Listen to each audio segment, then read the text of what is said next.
because there's not a lot, going on there necessarily all the time, and the architecture's maybe a little bit grim and unattractive and bleak, and you kind of have to romanticise your own escape out of it, which is what pop music's all about.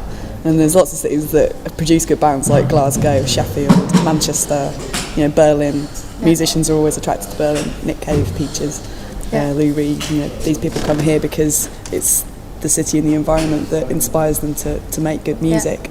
You don't want to be, in somewhere like Cambridge, for example, which is in England, but it's very beautiful, and no good bands can ever come from there because everybody's just too tranquil. Exactly. That's so. Are you going to stay there, Sheffield? No, you're in London right now. No, right? in Sheffield still. Sheffield, yeah, for the time being. Yeah. We're never really at home anyway. People always say, "Oh, what new bands are in Sheffield and things," but we don't really know because for like the last year or something we've been just travelling and touring, so we're never really back there that much. So even if we wanted to move, it would be too difficult to find somewhere else to live. We haven't got time. That we'd all five of us agree on wanting to move to. I wouldn't mind moving to Berlin actually, having walked around. I've been here 3 times now and I just love it. So. Every time we come to Berlin we always think that. But imagine trying to persuade everybody to move here. So 5 people is quite a lot in a band. Is it hard to find agreements on songs or just band stuff? I suppose to a certain extent. It's probably the same in every band though. It's a difference if there's 2 people or if there's 5. Yeah, I suppose just more people to argue with. Yeah. I think the decision process takes a lot longer if there's 5 because we're quite democratic and everybody has to agree on everything before we can decide, and that just means that sometimes months pass before. So there's no head of the band that just says, okay, I don't care, we're gonna do it like that now. No, none of us are. None of us have got the guts to do that. No. Let's not talk about it. That was actually a good question. Yeah, too good. Have I got lipstick on my teeth? No, you're okay. Brilliant. I'm just changing the subject. Next question.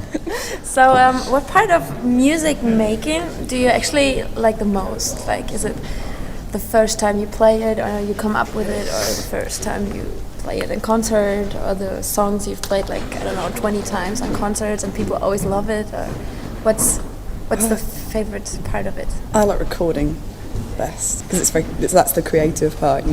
You've been rehearsing a song for a couple of months in the rehearsal room, then you get into the studio and it really comes together and you can really hear all the parts individually and get to grips with it. That's when it becomes a song. Also, playing it out live for the first time is always really exciting because it takes on a different live element to it when an audience reaction to it. Yeah, I think it's difficult to choose one thing because it's all really interesting. Even just writing the first lyrics of a song or something is really interesting. But especially from doing this tour, I think you get to see when you play a song that everyone knows, when it's a kind of favourite song. There's just something about that, because I remember going to see bands when I was younger, and if you're just kind of waiting for them to play your favourite song, and when they do it, you kind of see that reaction on people's face. So that's kind of a nice feeling as well. Is there like a certain ritual in your band what you do before you, I don't know, just we all make sure we definitely checked our MySpace pages before we go on stage. That's what we do. The beautification process, hair straighteners, eyeliner, lipstick, that's ritual for the girls. And the boys. Just hair straighteners and eyeliner. Pretty much. Okay.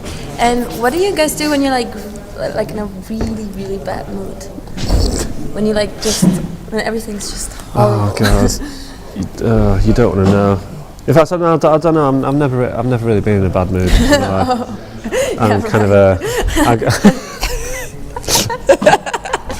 Is it that obvious? No, I just kind of walk off into the distance, for a couple of hours, come back again, and just pretend that everything's okay. Well, as long as you come back. Yeah. I get very silent, and then if I can walk off into the distance, which is quite hard when you're on a bus, I will. But otherwise, I think it's just we don't really get that moody with each other No. particularly. But I mean, when you're in a confined space, 24 hours a day for a month, you know, you're bound to have different moods. We deal with it. So, yeah? Yeah. I'm worried that this interview is kind of turning into it's like therapy or something. We love each other, really. Okay. No tension. So, what is expecting us tonight? What's your show? What are you showing? I don't know, I'm looking forward to playing it. I really love this venue. This is such a kind of ideal venue for us as a band. It's very like the cinema and everything. It looks fantastic. And I think last time we played here, I don't know, I don't think it was the best gig we've ever done, but every time we've played in Germany, most of the time it's been amazing. So hopefully it'll be a really good crowd tonight, and we'll play a decent set.